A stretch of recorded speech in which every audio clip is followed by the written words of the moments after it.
Friends, welcome to meaning in Gujarati channel. Weave weave શબ્દનો અર્થ કાપડ વણવું, ગૂંથવું, એકબીજામાં ભેળવી દેવું, ભળી જવું, દાખલ કરવું કે બેસાડવું, વાર્તા રચવી, યોજના કે કાવતરું રચવું, વણવાની શૈલી, વણાટ કે પોત થાય છે. વીવ શબ્દને આપણે વાક્યમાં પ્રયોગ કરીને સમજીએ. સ્પાઈડર્સ વીવ વેબ્સ અર્થાત કરોળિયા જાળા ગૂંથે છે. એક બીજું ઉદાહરણ જોઈએ.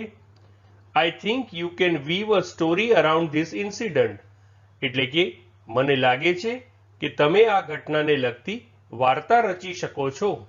ફ્રેન્ડ્સ, વધુ માહિતી માટે અમારી વેબસાઇટ meaninginggujarati.com ની મુલાકાત જરૂરથી લેજો અને ચેનલ પર બીજી વિડીયો છે જે તમે જોઈ શકો છો અને ચેનલને લાઈક, શેર, સબસ્ક્રાઇબ અને કોમેન્ટ કરવાનું ભૂલશો નહીં. Thank you.